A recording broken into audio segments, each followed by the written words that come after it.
Do you want the real reason, or do you want the actual, or do you want the powder puff reason? Okay, the real reason was I fell in love. I fell in love with Alabama. I really did. I fell in love with the Southern tradition. I fell in love with the fact that people really genuinely care. It's the lifeline of the state, and the lifeline of the university is playing football at Alabama. So I think that's the main reason why I decommitted. And the powder puff reason was I said I wanted to win a national championship, and of course, looking back, hindsight being 2020, it worked out. But first season 6-7, second season 7-6. I don't think it was looking too good there for a little while. I do. Yes, I do.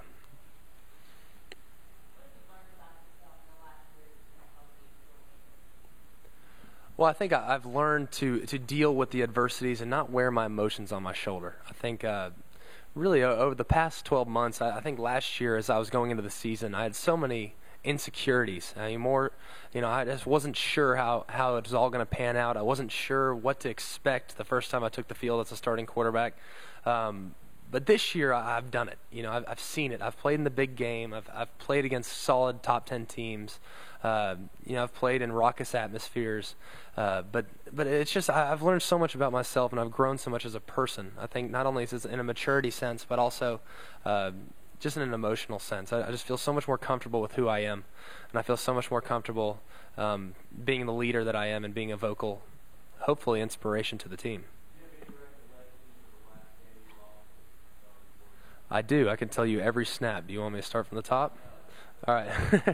The last game I lost was in 8th grade. It was to the Cross Timbers Middle School. This quarterback was Stephen Headley, who went on to a pretty solid career at Wyoming. We lost 8-6. We missed our extra point, and then we was tied 6-6. The center snapped it over my head for a safety, and that was it.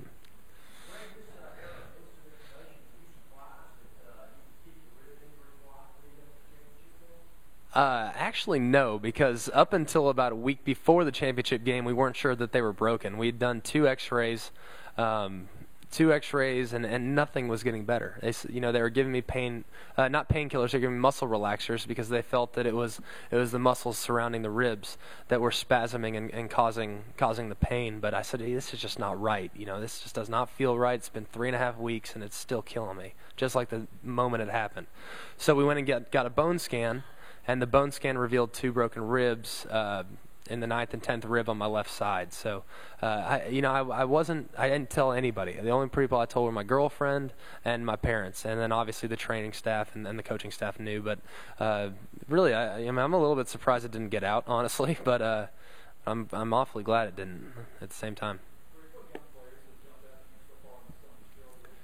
Well, freshman-wise, we have some talented kids coming out. We got a kid. His name's DeAndrew White. He plays wide receiver for us. He's an incredible talent. All the wide receivers, really. Keywan Malone, Ronnie Carswell, they've really done a good job for us. And in the secondary, I've really noticed a lot of guys, too, because really in 7-on-7, it's tough to see the impact of say, a running back or a linebacker, But when I can really tell Daquan Menzie, one thing that's really stood out with me is the fact that he's fresh off a torn Achilles tendon, and he's already participating full speed in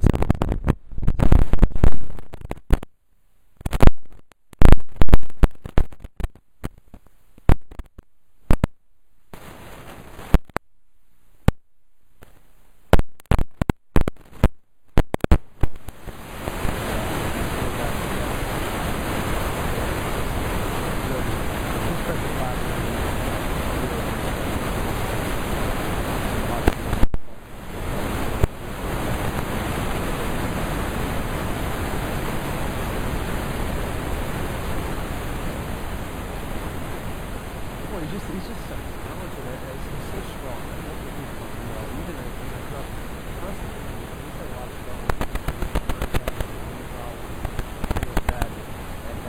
He's so strong. He gets up the field, he's kind of stupid with our eyes. He moves side to side and gets straight in. Really breaks a lot of hard tackles. There's a lot of things. But he kind of poses a mismatch in the open field. Long strider,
top, why would you settle for the less?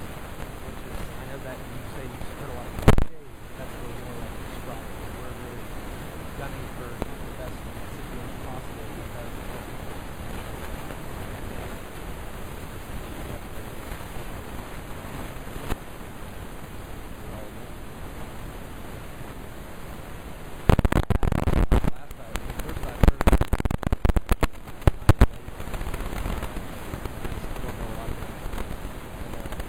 Marcel